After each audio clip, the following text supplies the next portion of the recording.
Netcasts you love. From people you trust. This is TWiT. Bandwidth for iPad today is provided by Cachefly at CACHEFLY.com. Coming up on iPad today, Apple earnings are out and they're good. WWDC has been announced. We have some thoughts on what iOS 6 needs. The Bridge, Snapguide has Pinterest, LinkedIn's gone iPad, MG Siegler's bringing a Game of Thrones app. He's co-hosting with me this time. All that and more coming up.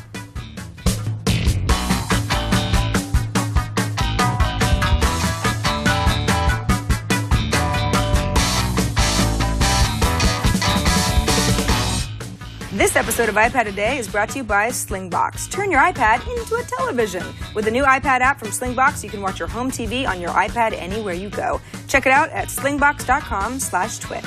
And by GoToMyPC. Why commute when GoToMyPC lets you work from home or wherever you are? Visit GoToMyPC.com for your free 30-day trial with the promo code iPad. Hello and welcome to another edition of iPad Today. You know, it would have been a sad, somber day for me since Leo Laporte, my regular co-host and leader of the free world, at least in the TWiT world, is in Norway and not able to join me. But I have MG Siegler, everyone's favorite guest co-host, to come up with me. It's good to be back. Yeah, it's good to have you. So we were trying to figure out the last time you were on. It was definitely before the newest iPad was released. So it was probably like 3 months ago? Yeah, I think it was January, because I think it was around the time of CES. So it's been a while. A lot has happened. Yes. What do you think about the iPad?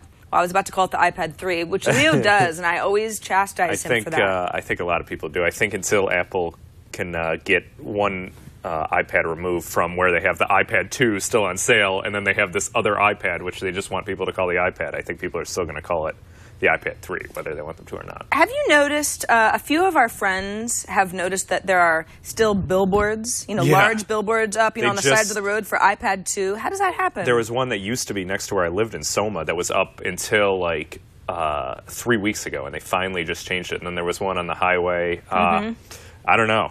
Some people, say that that's a sign that Apple's slipping, that they're, they're losing their way. That Steve Jobs would have never let that happen. I honestly don't know why they do it. Maybe they were keeping up there because the iPad 2 still is on sale, or it was probably just some kind of weird oversight. And it seems like as soon as people started pointing it out, they would take them down and put up the new one right away. It's kind of funny. So the new iPad, yes. You got the white, I went with black. This actually works well because Leo's newest iPad is white as well, so actually kind of looks normal when you're at least looking over the shoulder shots. Right. You love yours. Yeah, it's awesome. Screen, of course, is much better to the point where it is a little weird to look at these two screens side by side since this one is so much since the iPad. You're is so talking much about nicer. your Air next to your Retina display iPad. Yeah, it is a little bit weird to look at them side by side. I usually don't do that, but great screen. But the real and I'm surprised because I didn't think it would be. For me, as important since the last time I had I had a 3G iPad before, but I mainly used it with Wi-Fi only, and I would just turn off the 3G. But I love the LTE support on this thing. Tone, you have Verizon with your iPad. It's weird I now. went with it's actually AT&T. on 3G. I wonder, how's the Verizon LTE support There out isn't any. Oh, that's Petaluma why. is I didn't know that. LTE free, unfortunately. For both AT&T and correct. Verizon? Yep, oh. it's a dead zone. I still haven't, this is the first place I think I've been where it doesn't have LTE. So I assume it's fine. It just downgrades because I'm not on the Wi-Fi here. Yeah. So it'll just roll you back. Yeah. Just which is nice. I mean, obviously we have Wi-Fi here. You just haven't connected to it. Yeah. So it still works fine as it should. But yeah, I haven't been anywhere that doesn't have LTE, and that is my favorite feature of the thing that I was kind of surprised by because. I just wasn't using it ever before, using anything beyond Wi-Fi, and now I use it all the time. I tether to this thing. You got to be careful because of the data limits and everything. But it's so fast. It's faster than our home Wi-Fi is. Yeah, and that's tethering only available through Verizon, unfortunately. But then again, there are the lucky few, like me, who were grandfathered into AT&T's unlimited data plan, which is why they'll never let me tether, because I'll never run out of And I think, didn't Sprint say yesterday or something that they were going to keep unlimited data plans? But so they don't have the iPad yet. Correct. Which is weird because they have the iPhone, but they don't have the iPad. Matter of time, I guess. Yeah, and so I wonder if they would do it with the iPad too, because it just seems like, with the LTE stuff, I'm consuming a lot of data on this thing because I just go to a cafe now and I don't even bother with the Wi-Fi, like if they have a password on it. Yeah. That's what's nice about this. That's why I always tell people who have Wi-Fi only iPads who say, I almost never need a data, anything. And that's true. I mean, that's the way that my laptop works half the time. It's like if I've got Wi-Fi, great. Otherwise, I can do other things locally. But once you have it, it is no longer an issue of if a place has crappy Wi-Fi or not, or if you're in some sort of you're in the middle of walking from the airport terminal onto the plane. It's like it's up all the time. So I wonder. I don't even know. I haven't looked into it yet. What the situation is with overseas, because obviously there is no this won't work. There's no LTE networks. There are, but they're not compatible with it yet. So I think that this just downgrades. I wonder if there's a difference, and maybe someone in the chat room knows if there's a difference between the Verizon and AT&T support for wireless coverage in Europe, because obviously we'll be needing to look into that relatively soon. Yeah, I know. We're going to be over there in June. This is going to be an issue. Not the biggest deal to just use Wi-Fi, of course, but I've done that in the past. But again, it's nice to if they have some sort have of other roaming, options. Roaming option. Yeah, the way that you get together for your iPhone. Although those always end up being a nightmare anyway, because then they overcharge me and I got to be on the phone with customer support, and there's a lot of tears. So Apple earnings. Yes. You wrote up a little bit of a summary yesterday. You posted it to TechCrunch. Right. I wasn't covering it live as I normally do. I had another event I had to go to for my day job. Right. It's probably... You're still a columnist at TechCrunch. For anybody who's unfamiliar with what's going on, you now are a partner at Crunch Fund, which is a VC firm. Right. But you still write for TechCrunch. And I guess you could say that Apple is sort of your beat at this point. Is that your focus? Yeah, definitely. I try and cover anytime there's major news, obviously the product reviews, so, wrote up the new iPad review for TechCrunch, and then things like earnings and general big company news, not some of the smaller stuff day to day, because I do have a job that I'm trying to do outside of TechCrunch now. But, so I wanted to look over the earnings, though, and kind of recap some of my thoughts on them, and I did that last night, and there we go. And we set it to music, apparently. Chad is just like, let's jam. Let's jam to some earnings. Mothra versus Godzilla graphic. The earnings were, pretty outstanding. The interesting part for this show in particular is that the one thing that Apple kind of got dinged on a bit were iPad sales. Sure. So those were down a little bit. Analysts projected, 12 million? I think they got up to 11.8. Yeah, it was at 11.8. Analysts projected 12 or 13 or something like that. I mean, they're very dependent on the analysts. But, it was just that the previous quarter, I think they had done 15 million in sales. So this was a dip, and a lot of people were a little bit surprised by that, especially because the new iPad came out last quarter. But it only came out the last 2 weeks of the quarter, and that was a problem because when everyone knew it was coming, and so it obviously sucked some of the sales out of the channel leading up to the new iPad. So I'm sure this quarter that we're in now will be the big one for the iPad. And still 11 million is what is it? 10.999999 million more than any Android tablet sold, I think. Well. I don't know if those are official numbers. Yeah, I think I saw something before we came out today that the Kindle Fire is now I think over 50% of actual Android tablet sales, which makes sense. Well, it was the big Android tablet hit, which is odd because it's such an Amazon skin that there is not a lot of Android that you see for anybody who's an Android fan. Right, and that's no one not would have any clue. Indicative of it's not branded. It can't Android. be branded as Google stuff. That's because they're using their own version of it, and so. So that's kind of interesting, and of course that Google's rumored to be coming out with a new tablet in the summer, and we'll see how that ends up doing. I doubt it will compete though with the iPad. I think it will be a more competitive with Kindle Fire and be that same size, a 7-inch thing. So anyway, going back to the Apple earnings, another monster quarter. They earned an insane amount of profit. I think $11 billion, which is way more than a lot of companies make in revenue, of course. And it seems like the iPad, though, this coming quarter and really for the rest of this year, because it'll be another year, presumably until they release a new one.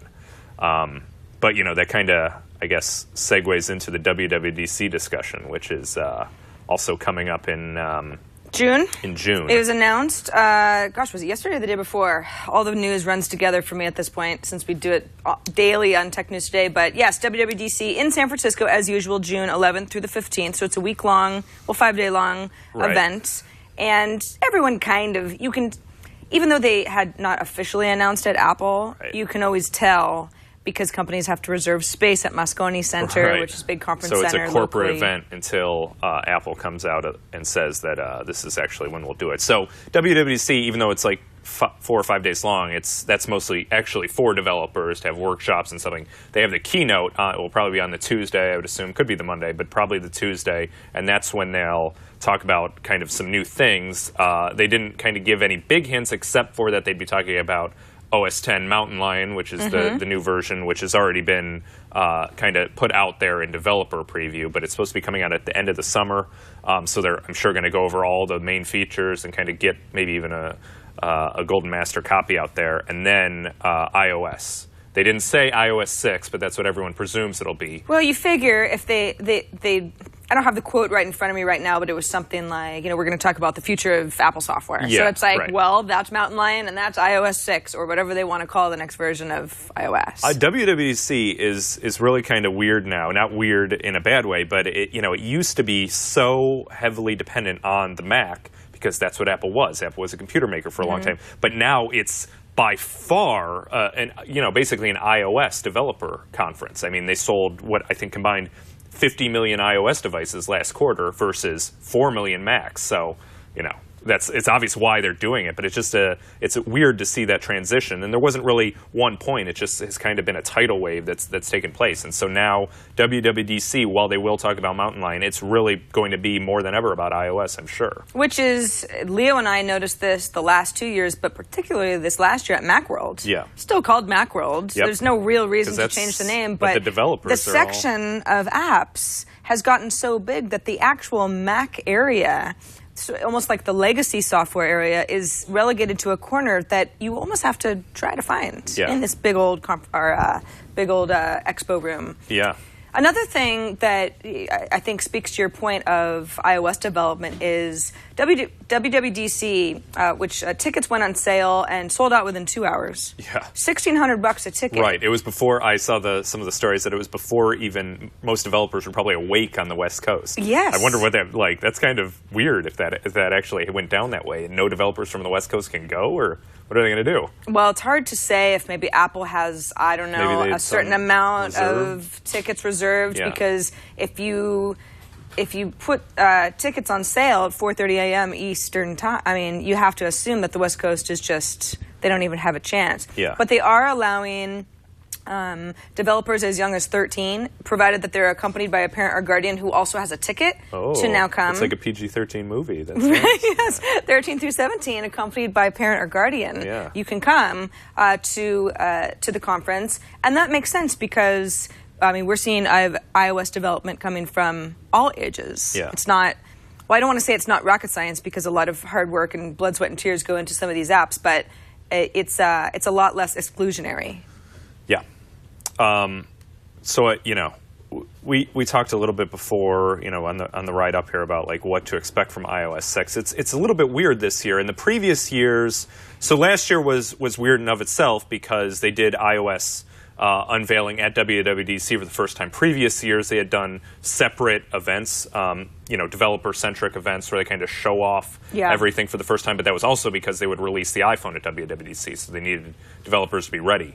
That's no longer the case. Presumably it'll be the same as last year where they do iOS 6 at WWDC and then they do a new iPhone in the fall. And so they'll have iOS 6 to show off there for the first time. I assume a developer preview of some sort. But we're trying to think about what the new features could be. And in previous years, there have been at least a few that have leaked out there early. Like last year, the Twitter stuff. People seem to know that was coming. Like there would be Twitter integration in iOS 5. Also notifications. And a better notification system. All that stuff sort of trickles out over time. This year, it seems like there's nothing really out there that anyone has even kind of put out there as a huge rumor or anything. It's, there's people have ideas of what they'd like and like what they think Apple will go after, but there's no one thing, it seems like, that people are focusing in on. I haven't heard much either. I know I have a couple of gripes that I would love to have fixed in the next version of iOS. So let's say it's called iOS 6. I want iOS 6 to give me some sort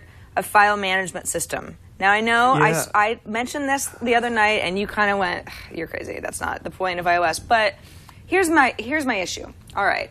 Just the other day, let's see if I can pull up something without showing you all my confidential information. Yes. Okay, I'll pull up an Oscar ballot, because this is actually a real Oscar ballot, but it doesn't have any contractual stuff.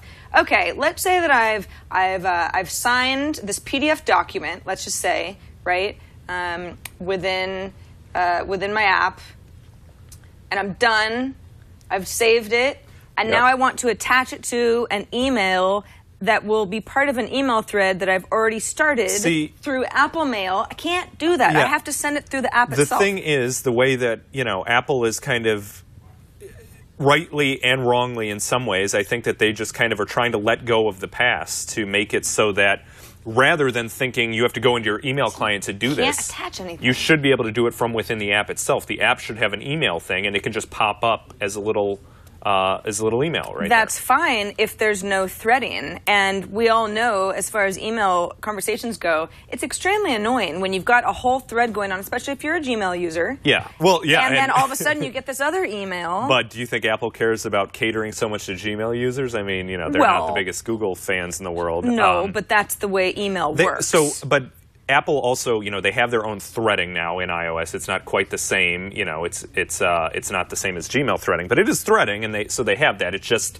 that most people don't use that, and so they use the Gmail version. And so you're waiting, to see all the threads in the way they are at Gmail, and I just don't think Apple's going to care about, catering to that crowd at all. I think that they continue to do what they have been doing, which is just, pushing the idea that these apps themselves should have that functionality built into it. And to that end, I think, one thing that's kind of interesting that we could see from iOS 6, which I wouldn't be too surprised to see, is better communication between apps. Like right now, they have good communication to Twitter because it's baked into iOS. So you can easily tweet out something, do something else. I wouldn't be too surprised if they had a way for developers to create better hooks so that if you had like a Pinterest app and you had some other client if you had Flipboard that you're looking at, so you could easily send something there via some kind of menu system. Right now, you mean if the app didn't already have it built in? If the app didn't have it built in, yeah. I think that should be a system-wide thing where they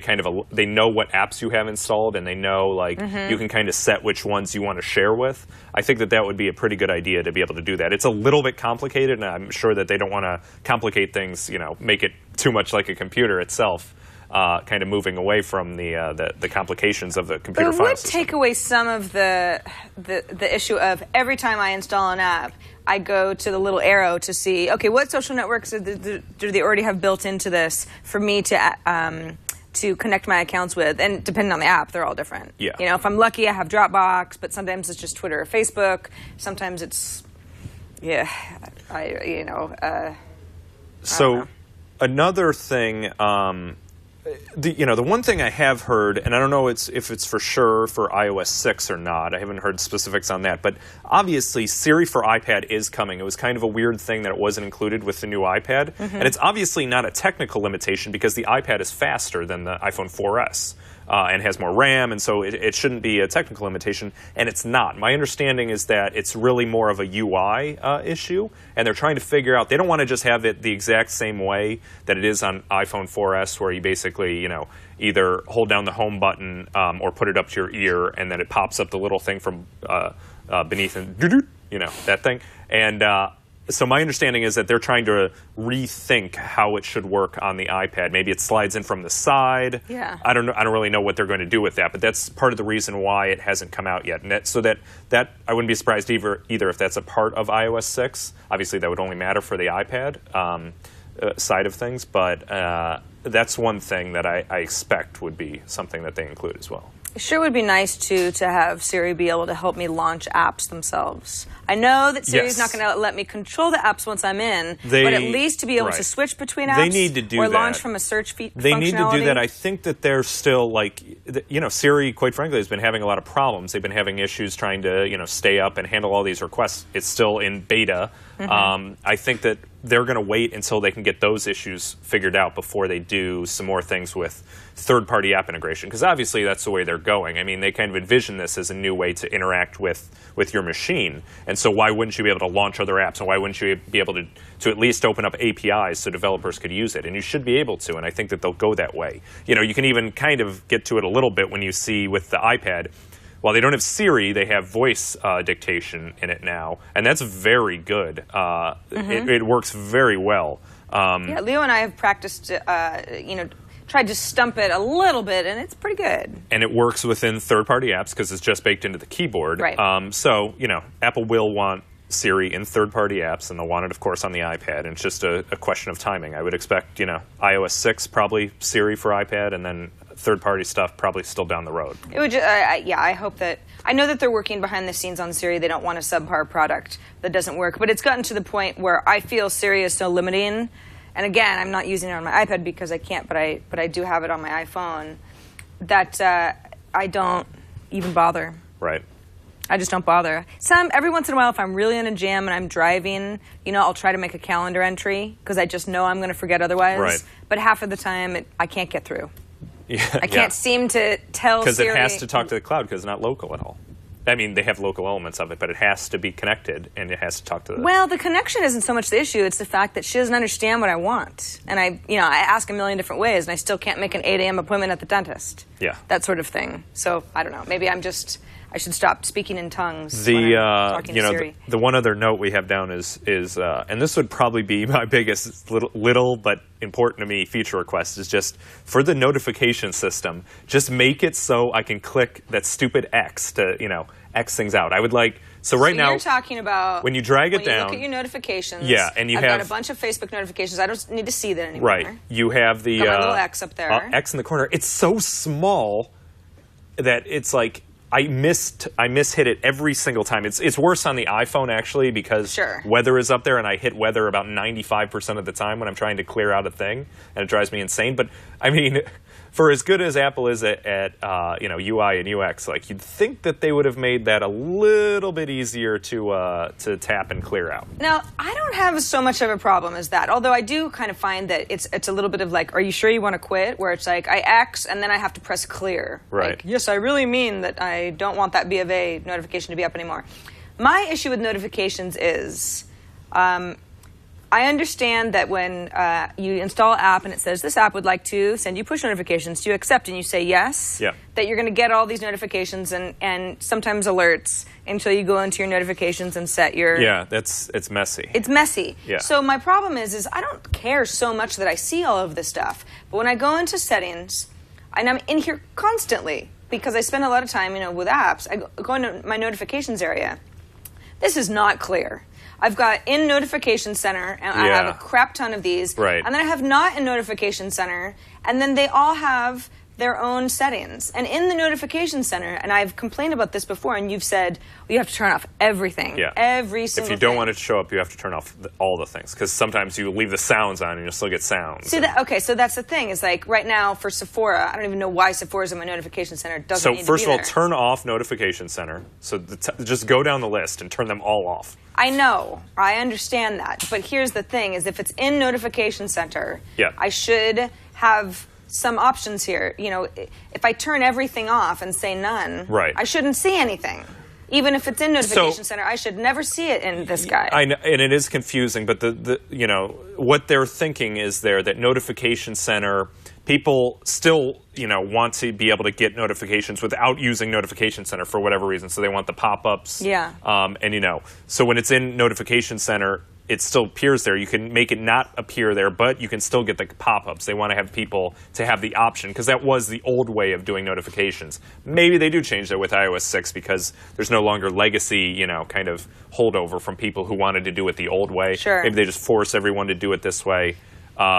Yeah, I think they need to rethink it a little bit. Obviously this is 1,000 times better than it was, where you would just get pop-ups and then you would never remember what pop-ups you had gotten. And one would be buried under another, and then you wouldn't get the notification at all. I agree that this is better than iOS 4. What was it, 4.3 before it went to 5? I think that's as high as it went. Anyway, the previous version of iOS before iOS 5.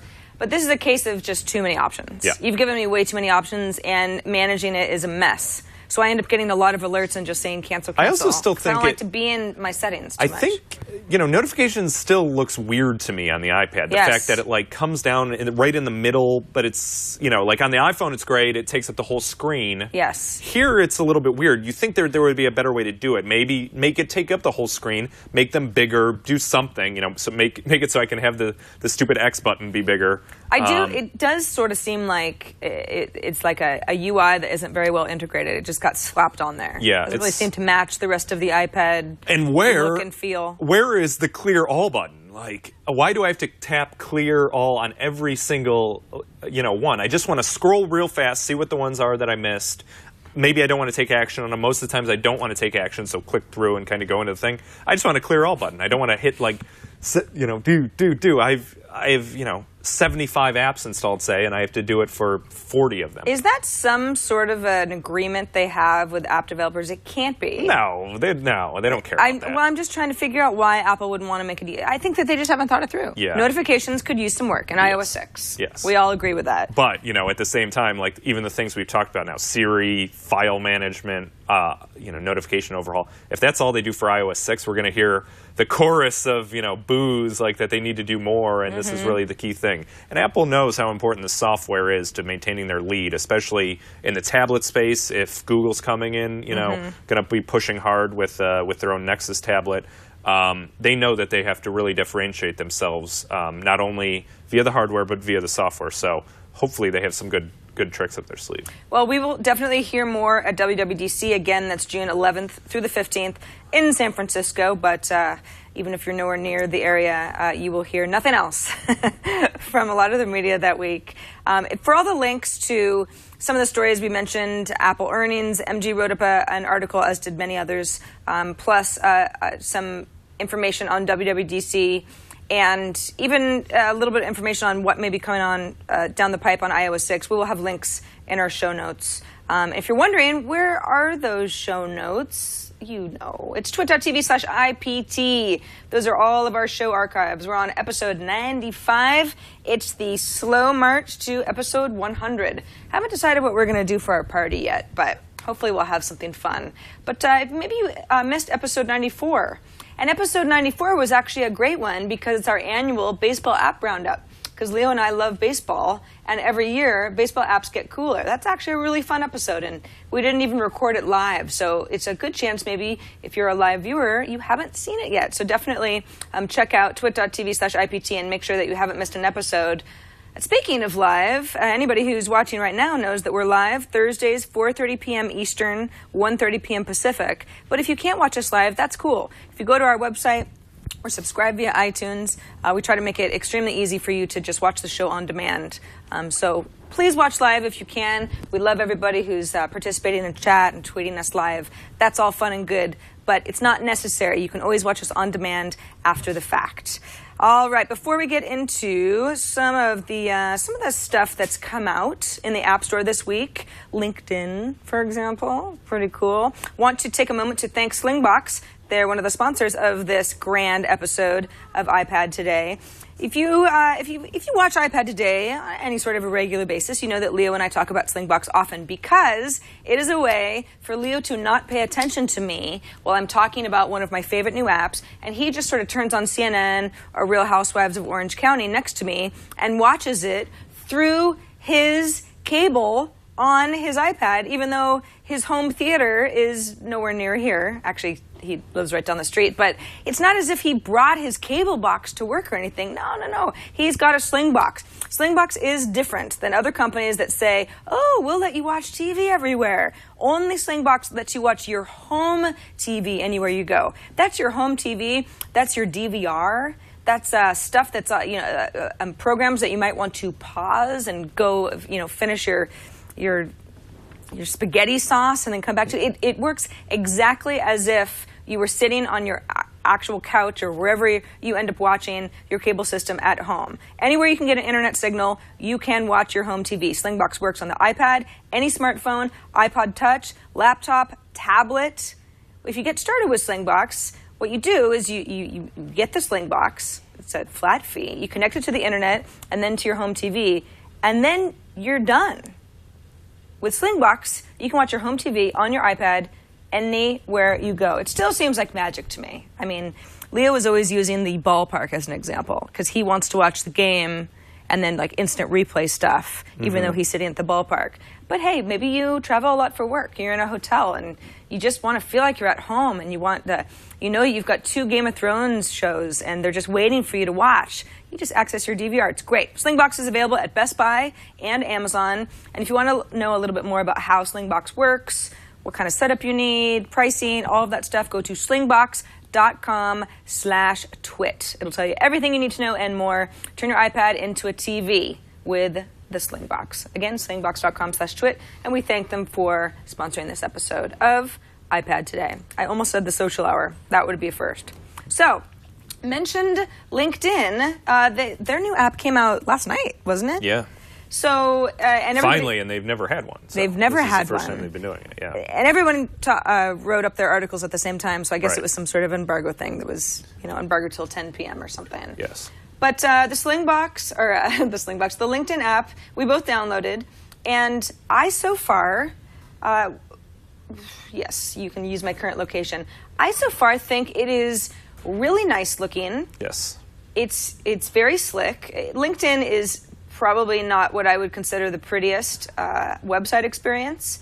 So it looks good. Here we've got who has viewed my profile recently. By the way, it works in landscape and portrait mode, so that's always a plus. People I might know that I'm not already connected to, a few of those people. That's what took them so long to come out. They really needed to make it work in landscape and... You laugh, but that is appreciated. Yes. It's sort of like hooks under the bar at a pub. Well, it's definitely good for this show. It's really nice nice to be able to hang up your coat. We can't stand it up vertically. Right, so, and well, that happens all the time, especially when we show off iPhone apps, Yep. technically, because those are always portrait mode. But here's my this is my LinkedIn bio. This is what I use as my resume, pretty much. Looks great. Okay, cool. I can go ahead and share an update.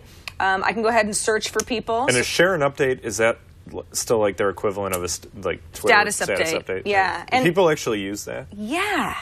Well, so they do. I know I use it because I port in my tweets or whatever, and so those get in there because whenever I load up LinkedIn, which is very rarely, I see a bunch, my stream of the people I follow. Yeah. And then it seems like it's a lot of tweets. I didn't know if people were actually using the share an update or do the update from within LinkedIn, or if they're just porting their tweets in there. Well, it's probably a little of both, but I do notice that it seems to be something that people are taking advantage of. Some of the people I'm connected to on LinkedIn, I'm not necessarily following on Twitter, so maybe I don't know the difference. Yeah. But some of it seems like an original content that I'm not reading elsewhere. So if I search for you here, you come up here in my LinkedIn network. I'm obviously searching my network, but people who I'm not connected with yet will come up, as well as people that I might know I might want to connect with. Actually, I'm not connected with you. Okay, cool. So really? I can go ahead and send you an invitation right from the app, which is good. How embarrassing. We haven't been networking properly, We're not apparently. professional contacts. Right. Now, if I was interested in your profile, let's say I'm, helping recruit for my company or I don't know, some sort of personal interest, I can go ahead and send to connection, or I can email your profile to somebody and say, hey, take a look at this guy. Do you have $12 million doing. worth of gold that you need me to smuggle into the country? And is that why you want to connect with me? That seems to be a lot of the messages I get through. Oh, really? So that's another thing about LinkedIn is, so you can see at your home screen, I looked at everything through my profile. I can look at people's updates, or I can look at my LinkedIn mail. And I guess that's all, it all just sort of depends on, I see some of my invitations, and then some of the most recent, I don't read any of this stuff. Yeah. I never go to LinkedIn because I've turned off all of my email notifications about that. Just depends on who you're connected to, I guess. Right, and LinkedIn was smart. They recognized that. I think the use case is great for businesses. It's the killer tool now. It seems like for recruiting, because people can go out there and find any kind of person that they want to bring into their company. But I think that they realized, that there was really something to do more in the app if they brought in all these news elements of it, and that's what LinkedIn Today is. And they have some kind of deal where they bring in all the tweets and they basically populate almost like a Flipboard-like experience. And it looks really great on the iPad now. People use it a lot on the web, but on the iPad itself, it really does kind of bring out that Flipboard-like feel. And you can click on an article, and it's the RSS version, but prettied up a bit, and then you just can swipe through all the different pages of articles. It is very much a, dare I say, a Flipboard ripoff, which that's fine if you want a beautiful experience for reading. I don't know that I need something so artsy for LinkedIn, though, because LinkedIn is very much a utility. Right. Well, that's what I'm saying. They want want people to use it. They want people to hang out there. And so, yeah. Because they have other things in here. Like I just saw while I was scrolling through my list, they had I went to University of Michigan, and so they had other University of Michigan updates within there. So it's not just news stories brought in through Twitter in a Flipboard-like way. They also are intermixing some of their actual interesting data that they have in there, too. It does look nice. And in my updates page, I have synced my iCal into LinkedIn. Yep. So over here on the left-hand side... Yeah, I was trying to do that in the car. I hadn't done that yet. Yeah, so it can do it through iCal, though. That's good. Because so that's the only calendar that I use. Okay. That's good. Yeah, so this is today. I took Retin-A last night. Next day, this is, it's Saturday. We've got an event, and actually Ryan Vance, who is my LinkedIn contact, has put it together. So I see his little icon there, and I can click on his profile and be like, wait, remind me who he is? I know who he is. But if I was somehow like, I'm going to an event on Saturday and it's within some sort of a LinkedIn contact, that's very nice. I really like the calendar integration overall. And by the way, this LinkedIn app is free, just as the LinkedIn services. It's very nice. I like it. I think it looks really good. Yeah. The Flipboard stuff is going to appeal to you or not. But like you mentioned, especially with the example of other Michigan folks, it's probably a really good way to get people to think beyond where do I work currently and more into who do I want to be connected with globally. Right. How can I quit my job and go do something and else? work for the Alumni Association. Right. The only thing that's funny about LinkedIn is whenever I get a request from somebody that I know already. Yeah. So if we weren't doing this right now and you got a LinkedIn request from me sort of randomly, you say... Are they updating their profile? Because she thinks she's going to get fired or maybe she's looking for a new job. And that does happen. People they'll go back to LinkedIn and be like, well, I better brush up some stuff. And then you notice who's updated their profiles and you wonder why. Also something that LinkedIn doesn't want people to do. Yeah. They want you to be in there every day, not just when you need a new job. Yep. So Kickstarter projects. Oh, we talk about Kickstarter projects all the time on iPad Today because so many people are trying to put together really interesting products that make the iPad something beyond what it already is. The latest one is called The Bridge, BRYDGE, so bridge with a Y. And it's a Kickstarter project that is trying to turn your iPad into a MacBook Air. All right. Now, in fact, on MacBreak Weekly a couple days ago, which I was co-hosting with Alex Lindsay, we had this conversation of, is the 11-inch Air really worth it when you've got an iPad with, let's say, some sort of a Bluetooth or attachable keyboard? Right. Because then you've got a tablet and a laptop versus just that laptop. Right. Well, I mean, it depends on a few things. Obviously, there's OS X apps and things like that just aren't available or work better on a laptop. Sure. But, yeah, I mean, that's a fair point to make. I'm actually... Oddly enough, I've never used my iPad with an external keyboard. I've never tried to, and I have, I have a Bluetooth keyboard. I could try it. I just have never gotten around to it. It's never really come up. Though I will say, increasingly, I see a lot of people at cafes who have a contraption like this, similar to this bridge thing, where it is basically an iPad holder that comes with a keyboard, which is a Bluetooth keyboard, and then syncs with it. And that's how people are going to laptops and kind of writing emails or doing whatever they're doing there. And I think that this is a great idea. It's already at its goal. It's it's well beyond its goal. They wanted 90,000. They've raised 134,000, I think, in just a couple of days. Yep. Less than 2. It is a Bluetooth connection, but I think what's nice about it is you either have the iPad alone or you have it docked and it works just like a laptop, where it's that, the clam shell where you open it, you close it. The back of the iPad won't be covered, which has never bothered me, Right. because the bottom of my laptop isn't covered either, frankly. Right. But some people get weird about that, so I guess you'd have to. Does this sort of a thing do decal. anything with charging? Like, does it charge the iPad at all?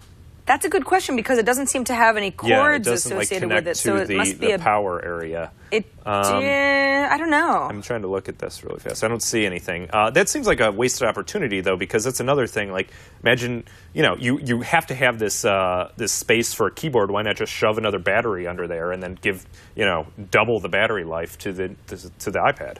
Or just another charging station at least. Maybe there is a way to do it. I'm just not. It's like, obviously that thing has got to. Well, gosh, I don't know. I don't know. People are saying, like, it would add weight. That's true. It would add weight. I wonder how... Yeah. It does have stereo speakers, which is something that the iPad, the first gen had, and now the iPad does not have a good speaker. Right. Nobody would claim that it did. The Bridge, I think they'll have a cheaper, I think it's about a $150 mono, no speaker version, and then the more expensive version, which I think is about $30 more, will have that stereo speaker, which seems pretty worth it to me. It's just interesting to see how quickly these projects pick up, because that's not cheap. I mean, this is not a $50 peripheral. Right. This is something that's creeping up into the $200 range. Yeah. But people are excited about something that's well made and gives your iPad more of that laptop feel. I'll probably look into this thing, because I really want to try to use a wireless keyboard with the iPad and see if I could use it as a laptop replacement. Because right now I still carry around both almost all the time, just for the situations where I have to write something mostly, and email, but more for the long form writing stuff. Sure. And so I'd be interested to see. So I might end up getting this. Because I think I don't know anybody who says, I can write long form on the iPad screen, no problem. Yeah. I mean, you could, but you've got to. Some people say that they're getting getting more and more accustomed to doing it, of course, in horizontal mode, and you have it like laying down or propped up slightly. And you can do it. I guess. Yeah. The weird thing is, I think if you're not a good typist to begin with, this doesn't seem so bad. But I mean, I'm pretty fast on an actual keyboard. Yeah. This is for answering emails quickly. Yep. In fact, it's a good excuse for answering emails with brevity. Yeah. Because it says sent from my iPad, and then they can't get mad at me. Right. There's people who fake that and like just have that as like their Gmail signature and say like, sent from my iPhone or sent from my iPad, even though they're not sending it from there. You could look at the mail routing. Yeah, you could figure it out. But who's going to do that? Yeah. Right? Yeah. I've never once thought, I wonder if he just didn't want to answer me, so he faked it. Yes. All right, moving on. Snap Guide is something that Amber MacArthur and I talked about on the Social Hour recently. We haven't talked about it on iPad Today, and we should say that CrunchFun is an investor in Snap Guide. Snap Guides with an S. Let me find it. No, it's Snap Guide, just singular. Snap Guide. This is a great app because it is, gosh, I mean, what would be sort of the one sentence? What do they do? It's helpful. How-to guides. How-to guides. Visual how-to guides. Yeah. So let's do something that's not created using iPhone. It's an iPhone app. You have it 2x'd up to be an iPad app, but it is an iPhone app. It is an iPhone app. There are how-to guides created with iPhones and meant to be viewed on iPhones. Exactly. Or iPads, for that matter. This would work just fine now that the iPad camera is not so terrible. I actually think it'll be great when they do have the iPad version of it, because one of the big focuses is, of course, cooking.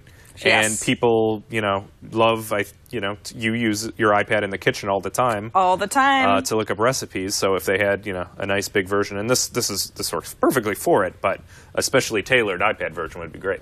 This is a fellow who's making a candle holder out of an empty soda can, so it's very DIY cool stuff. This is the sort of thing where he's put together extremely detailed step-by-step instructions. These are all still photos, but you can add videos as well, along with some notes and a place for folks to comment along the way. What's cool about Snap Guide, what I wanted to talk about is, let's say that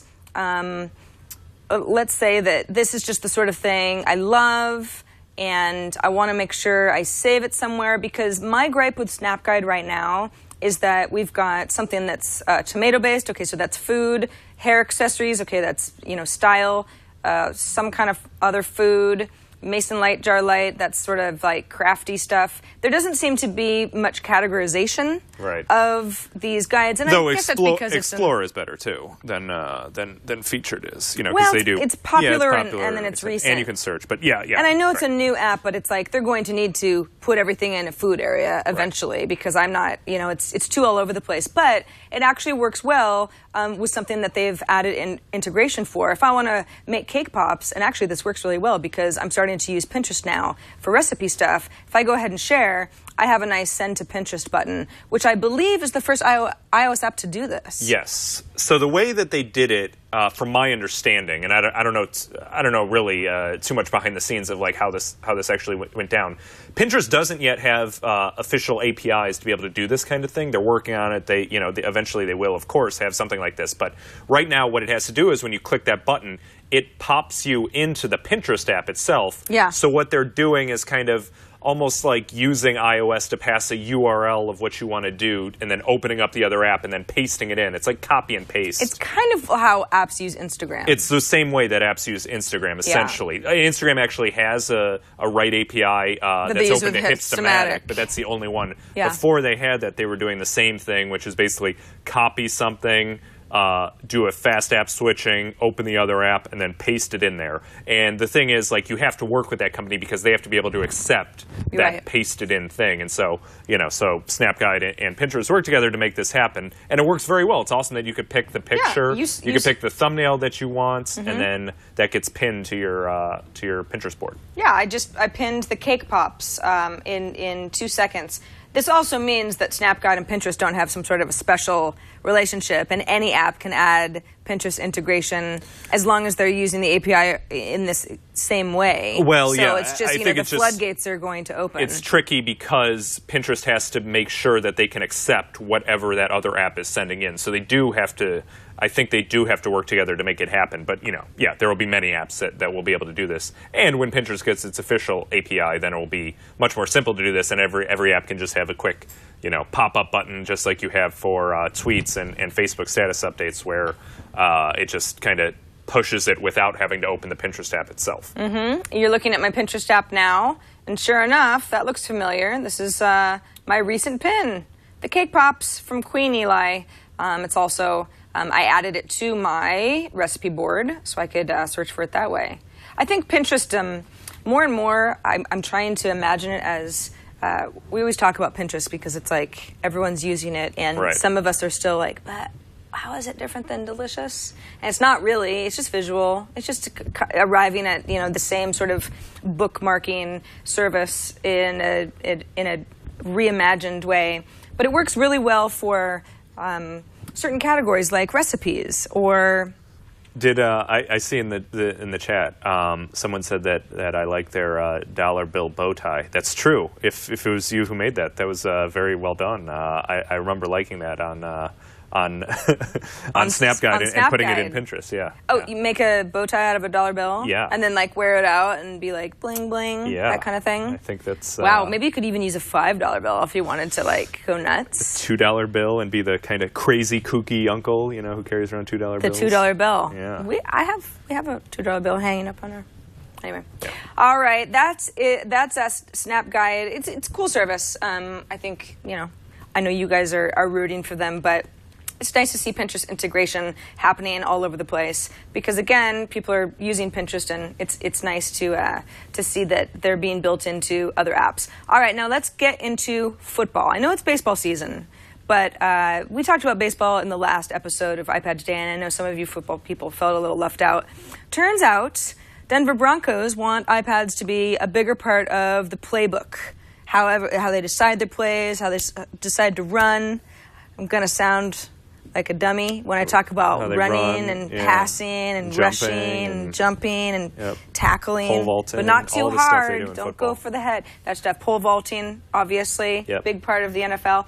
The idea is that there's an article from the Denver Post that Todd Cotton sent me, so thank you, Todd, because I wouldn't have found this otherwise, that the Denver Broncos are actually joining a couple of other teams. They're not the first ones, but I think it's like it's the Baltimore Ravens and right. the Bucks, the Tampa Bay Buccaneers, are already using iPads to, basically replace paper as far as playbooks go, because this stuff has to be constantly updated and sent out right. to everybody. So they're going to have 100 iPads or so that people will have in the locker room only. Yeah, I was surprised that you weren't allowed to have an iPad on the sideline right Can't now. do it.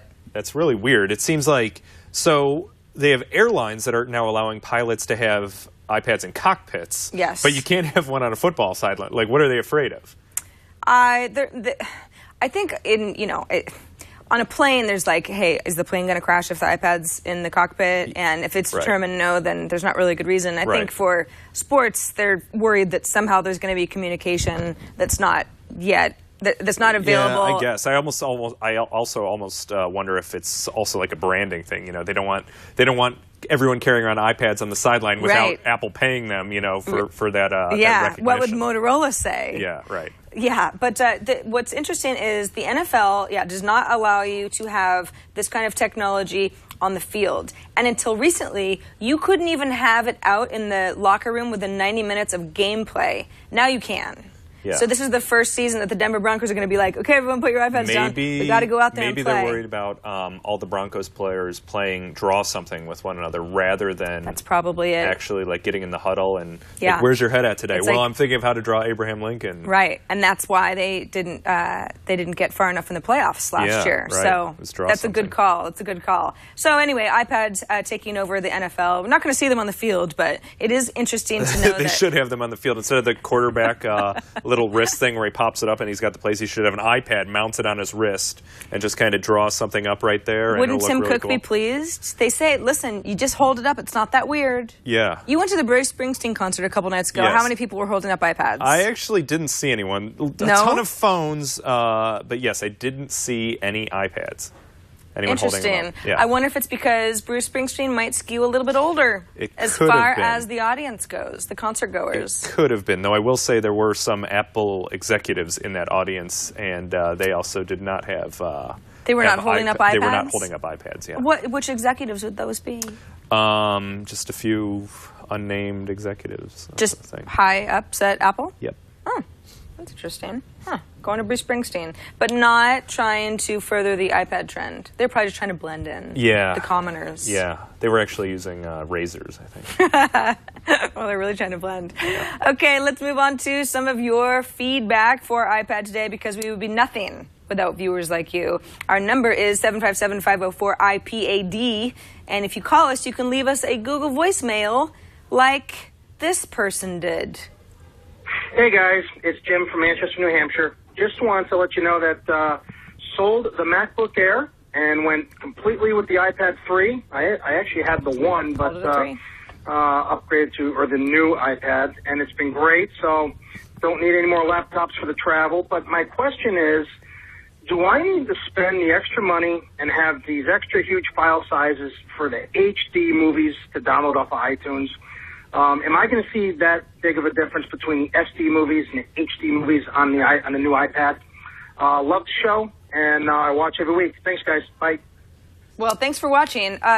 Okay, this is an interesting question because we always choose the HD, even though they're more expensive. I haven't tried to look at an SD movie yet on the new iPad to see how it looks compared to one of the HD ones. There's a lot of weirdness here because, first of all, Apple, of course, still has SD movies, which is a little bit weird to me. I understand they basically do it because it's a smaller file size, and it's overkill to have a giant HD movie on something like the iPhone where you're not going to be able to fully take advantage. Though the new Retina on the Retina display, you're almost able to. Well, and look, it's like season 3 of Modern Family. SD is $37.99. Yep. HD You're right, is and it's cheaper. $49.99. But it's not that much. It's not cheaper. that much different. I wouldn't be shocked if sooner rather than later, Apple just goes all HD and they don't have any SD things. It's really, I think, more a question of storage right now. But they also they have the weirdness where so they have the SD, which is 480, I think, technically, or something. And then they have 720p. And then now they have 1080p. Right. 1080p is only streaming. They have that you can have it available. Otherwise, it does 720. Though I think on the new iPad you can get 1080. Well, wait a second. When we downloaded the first season of Game of Thrones, yes. we downloaded it 1080. Well, but we were streaming it from iCloud.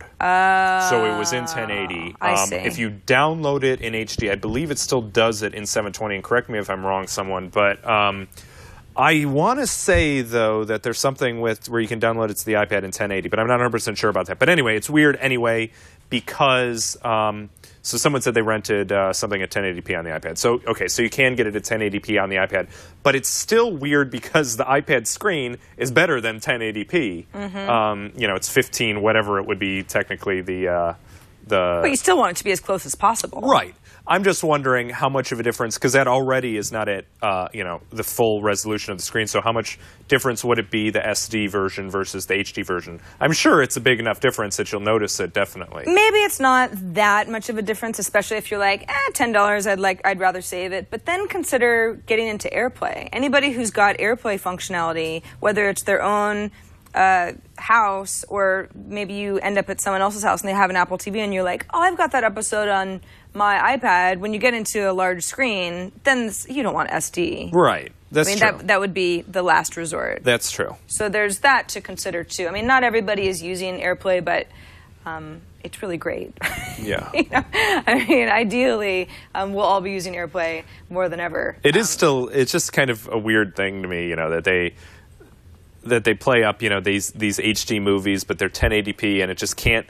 The screen is so good that it can't even, really take advantage of it. Take advantage of it if you're watching a 1080p movie. Not like it would look bad, but it just is not fully scaled up. Got an email from Tiffany Gephardt, who is recommending Pocket. Now, Pocket, you might not be familiar, but you might be familiar with its name predecessor, Read It Later. She says the popular reading app just got a facelift. I suppose this is to keep up with other popular apps like Readability and the reading list feature in iOS. I like the different views, whether icon screenshots or list format. Overall, it's worth checking out and it's free. So Read It Later, this is what Pocket used to be called. And I had read an article the other day that they had decided to rebrand the app as Pocket, in part because they had been looking at their data and realized the majority of what people were actually bookmarking to read later were videos. Yep. Well, I mean, if people are bookmarking YouTube videos 60% of the time, you don't want an app to be called Read It Later. It doesn't make any sense. Right. So that alone, yeah, that warrants a name change. It's also, I think, even though the app has gotten a facelift, the functionality is still similar, but it differentiates themselves from Instapaper, right, which I think was the most direct competitor for the last couple of years. But doesn't focus on video at all. Pocket also has, they have a little drop down to be able to do videos, articles, and images too. So That's right. Almost like Pinterest in a way. Yeah, everything looks like Pinterest or Flipboard. This is my Pocket view. I went ahead and by the way, for anybody, I don't want to get too far into the bookmarklet part of this because it's a little bit cumbersome. But if I'm looking at any sort of I'm looking at this CNET article about whether or not Apple's going to, screw up like Sony in the next 5 years. I can go ahead and I've added a bookmarklet called Save to Pocket. I also have one for Instapaper. They work the same way. If I save to Pocket, it'll say saving, save. Yeah, I can go ahead and add a tag if I want to. That's very nicely done. I've noticed. I was trying to set it up the other day through the iPad itself. It's still a bit of a cumbersome process to install the bookmarklet from the iPad without using a desktop computer because you have to save a bookmark. And they have very nice step-by-step of how to do this, but it's like 7 steps because you have to save a bookmark. Great. You have to then go into your bookmarks, edit it, delete the former text, paste in new text, because it's all done using JavaScript, and so they don't have a good way to save bookmarklets on the... But they do, Instapaper and Pocket both have they're actually the exact same instructions, because there's only one way to do it. There's only one way to do it, right. So don't think that it's too hard for you. As long as you can follow a recipe, it's the same thing. But once you do get into Pocket, this is great. This is the article that I just decided to read later because I was too busy, when I was online before. So I see this in a nice interface. I can go full screen if I want it to be more, this goes back to more of the CNET branding. And I've also shared a video. This is Stefan on SNL, because that's the sort of thing that I do on YouTube all the time, is I watch Stefan skits. So it goes ahead and plays right in here, although I don't actually want to play it because I don't want to get in trouble. And I also saved a article about a receiver trying to put together a home theater. I really like the visual style of it. I like the way that they use images, because they also just have the straightforward list view of it. That's right. But I like, I really like the way that they pull in the main image and kind of make it look nice. What's interesting is I've never been a huge Read It Later fan. Again, that's what Pocket was called until a couple days ago, because I used Instapaper so much, and we know the developer, and I thought, Instapaper's kind of my jam. But when it comes to, we'll go back to this view of video. When it comes to video, okay, this is the video and how it looks in Pocket, and you see that it opens up in its nice little video window. I saved the same video to Instapaper just to see, okay, well, they're still somewhat the same service. This is what it looks like when I save this YouTube video. It's YouTube with a bunch of junk. I mean, this is like style sheets. It actually doesn't work at all. Yeah. So if you're the kind of person who's only saving I like stuff to read the code of video. That's kind of what I do. Yeah. That's how you know. I like to read. It looks like hieroglyphics, kind of. What's going on in Stefan's mind? Yeah. Instapaper is awesome for anything that's text-based. In fact, it goes out of its way to strip out everything, so that you have just text to read. Well, they will include. They pull images. In one image, a few images, but it's almost RSS-y, right? I just made that up. RSS-y. It's an adjective, but it doesn't work for all kinds of media. So I think that Pocket's really onto something, because they know that people are doing all sorts of things online, not just reading. Yeah. It's good that they rebranded it too, so it wasn't just Read It Later, and that would have made no sense for the video stuff. Exactly. Again, free. Thank you so much to Tiffany. A couple of other of you alerted us to Pocket as well. I was going to make it my app cat, but I want to use it a little bit more first before I tell everybody that it's amazing, because sometimes when apps are new, they can be a little bit buggy, but it's a good one. So we got some emails, got some voicemails. We try to use as many of your tips as possible. And a reminder that you can get a hold of us a few different ways. You can write us at iPadtoday@twit.tv. You can leave us a voicemail, 757-504-IPAD. IPAD translates to 4723 if you don't like to spell out things on your phone. And if for extra points, they're virtual points that can never be converted to real currency, but I call them points anyway. You can send us a video. Just upload it somewhere. It could be a tip, a question, an idea, anything, as long as it's about 30 seconds or less, and then send us the link to wherever you uploaded it, because we don't want to open attachments. All right, before we get into our AppCap Awards, which is MG's very, very favorite part of the show, consistently, without question, we want to thank GoToMyPC for sponsoring this episode of iPad Today. So I happen to commute to work 5 days a week. I drive 45 minutes as long as there's no traffic each way, and I'm a pretty good sport about it. But in this day and age, if I wasn't having to sit on a physical set and we had this beautiful TWiT brick house here, I might mumble and grumble about it a little bit. And chances are you're in a position, you're at a job, you're a freelancer, or what have you, where you don't always need to physically be there. It just doesn't really make sense. Gas prices are expensive. There are a lot of cars on the road. If there's an accident, you're screwed. You're never going to make your meeting on time. Commuting to work every day just to sit in front of your desktop is very yesteryear. It's expensive. It's extra stress that you don't need. That's why GoToMyPC by our friends at Citrix, who sponsor many of our shows, it gives you access to your work computer from wherever you are, from home or wherever else you need to be. MG loves to work at cafes, even though he's got a home office. Hey, why not? If you have something like GoToMyPC, you can access that mother computer from wherever you are. GoToMyPC connects directly to your office Mac or your PC. It'll turn your laptop, your iPad, your phone, Android tablet into your office computer, so you have a lot of flexibility. And then you can work on any program you like, any file, any document, right from your device. You are mobile. It sets up in minutes. You don't need any IT help.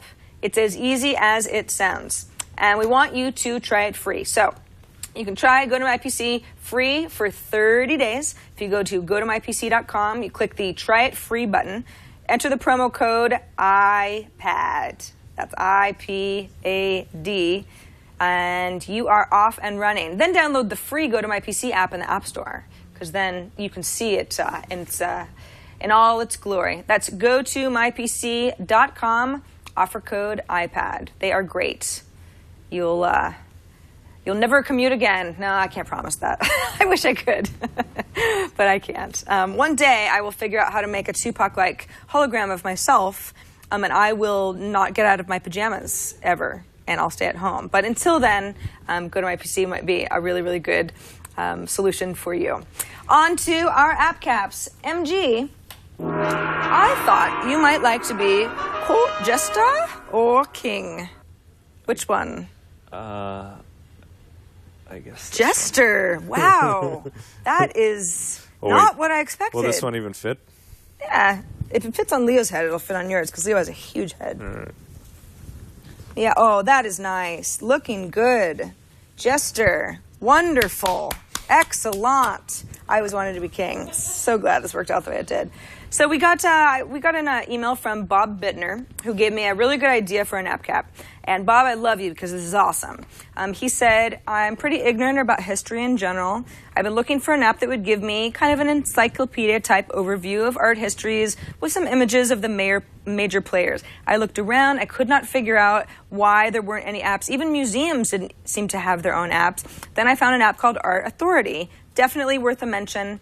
Introduces major movements in art, major artists, images of paintings, sketches, sculptures, etc. The images aren't part of the app. They're downloaded, so it can be a little more slowly. But then you can look at some of your favorites off of line. You can see what museums have the paintings, where they were created, etc. Well, Bob, I'm pretty ignorant about art history myself, so I thought, this could be cool if it was done the right way. So I went ahead and downloaded it, and I love it. This is called Art Authority, and it is, exactly as Bob describes. I can look, at early art, Renaissance period, Baroque, Impressionism, Contemporary, etc. Or I can go into the directory and look at particular artists that are part of this collection. I can shuffle through artists if I have favorites saved or highlighted, if I know I'm going to be at the Louvre and I want to make sure that I see certain works of art from this app. I can go ahead and bookmark that stuff. But it has a pretty good tutorial about how you work around the apps, what the different rooms mean, how to navigate and search. There's a little bit of like a slideshow type thing that you can go through. But let's just go into, let's go to Baroque. Why not? There's the Bolin girl, right? So this is an overview of Baroque, or Spanish, German, Flemish. Oh, let's go into Flemish Baroque. I don't know anything about that. Okay. Let's go ahead and look at the work of, that guy. He painted a really beautiful bowl of fruit. This is cool. Turns out, it's part of a private collection, so it's not something that I could go see. Now, over on the right-hand side, I see some of his other works of art. He's obviously really into food, so he and I have a lot in common right off of the bat. And, hey, this is all pretty cool. I didn't really, I would not have known, this is a Baroque-type style. In the settings area, I can view slideshows. I can go back. I can see all of his works of art in a different view. But for the most part, it's a little bit of just learning about this kind of artwork. If I go back to contemporary, let's say, and then you get into pop art. This is the sort of stuff that, it kind of reminds me of what you see at, the modern museums these days. Oops. And I've got it set to look at an artist's view, so I don't necessarily have to do this. Basquiat? I'm sure that would be very appropriate. Oh, yeah. Basquiat. No, they don't. Maybe he's not pop art, though. Maybe he's more abstract. He's weird, that's for sure. We went to a Basquiat art show in Paris, of all places, that MG is referencing, and he did not like it. He thought it sucked, and I thought it was really cool. So that just goes to show you that art it's all very much in the eye of the beholder. Dogs playing poker. Yes, that's more of your type of a thing. Minimalism. See, I love this stuff. It's like Kelly Ellsworth. I have no idea what I'm about to get right here. Let's see. Okay, that's minimal. Huh. Well, all right. And then I say, it's maybe not so much my cup of tea, but maybe this piece by Kelly Ellsworth is, or is it Ellsworth Kelly? Oh, gosh. Well, I know it's at the Matthew Marks Gallery in New York City. So the next time I'm there, I can learn a little bit more about this location and decide to make a trip to see this piece of artwork. So this is, again, Art Authority. It is $4.99. So if you're not interested in art at all... Is that someone sitting on a copier? Is that a picture? It's two turkey basters, I think. You just don't see the other side of them.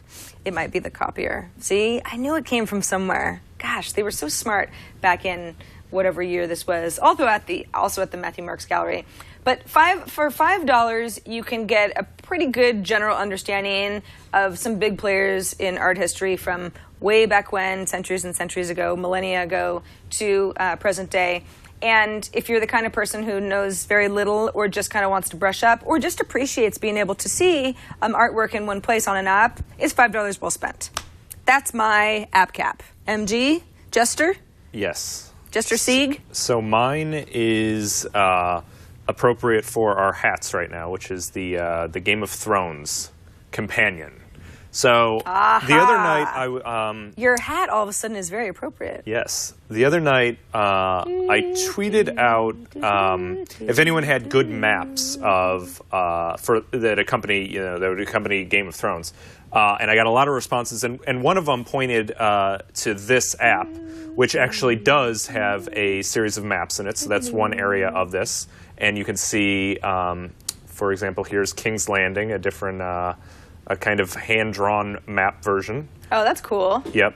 So you can see all the little different areas within the city limits. They have several other maps. I like this one. This one's kind of cool. The map of the political boundaries. So you can see the Winterfell with the direwolves here, and then you've got all the different areas, the Ire.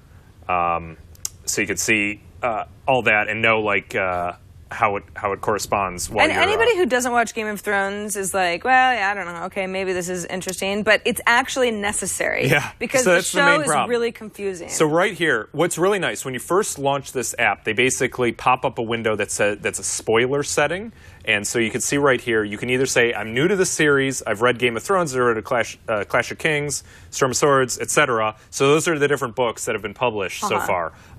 So if you're someone like us, we had not read the books. I'm reading the books right now, but we had just started watching the TV show. So we're basically new to the series, so you can say that without getting too many spoilers popped in here. Okay. At the same time, you don't get introduced to characters that you don't need to know about yet. They have some of them. It seems like to me that I wouldn't really know, but they're not giving you spoilers like, oh, this person killed this other person. Right, okay. And so basically now the main screen is a list of all the characters alphabetically, or you can search for them. And this is the big problem. Like with the show, we're wondering all I do is say, wait, who is this guy? Which one's this? Whose brother is this? Why are there two Robs? So you can look up by name, which is awesome. You can also go to the houses, so they have all the different main families, the Baratheons, the Lannisters, and you can click on any of them and get down to each of the individual characters under there.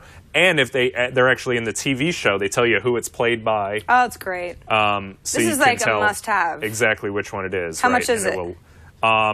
It was, I actually don't know. You want to look that up? Yes, I will look it up. Tell me the name of it again. Game of Thrones Companion. Okay. I actually don't. It was, because it's for both iPad and iPhone, so it's universal. I want to say it was $2.99. I'm not 100% sure about that. Sarah will look it up. But, so then there's... It's $2.99. $2.99, yeah. That's right. Okay. So then there was maps. There's also places, so... If you don't want to look at the pure map view of it, but oh, they're in Dragonstone right now, so you can click on something and kind of get the full description of it, and it gives you a lot more than you would get from the TV show, where of course things are condensed and they don't have all the descriptive elements that you would find in the book. So it's really kind of interesting, even if you're just watching the television show. And then they even go into the religions, which they talk about, of course. And that they don't make that very clear either, I don't think, in the television show versus the books. Like, they talk about it a lot. The people, who bow to the old gods versus the faith of the seven or whatever. They're talking about. There's a lot to take in. Yes. If you're interested in watching the series and not just being like, oh, cool, another battle, or oh, that guy killed that guy, this is so helpful. Yes. Because otherwise you're just going to be blindly doing internet searches all the time, Yep. and then you do get into spoiler areas or just message boards that you're not interested in. Yep, and they have all the characters. If you're watching the show, obviously all the ones in the books. They also give you older characters that are just referenced to, so you have like a full history of being able to do it. And if you start reading the books, you can obviously just go back into the settings and change the spoiler settings. So if you've already read the first 2 books, you can set it to I've read a Clash of Kings, and then all of a sudden you'll have even more information in there that they know that you will already know. That's awesome. That is a good one. Game of Thrones Companion, $2.99, excellent app cap. Obviously, I have chosen wisely for this episode of iPad Today. Didn't I pick? Yeah, you picked, but you knew more than I did. I mean, am I supposed to be Joffrey? Like, I don't want to be Joffrey. He's like the worst person in the world. You remind me of Joffrey. But... Thank you. Yeah. Well, watch out then, because I'm awful.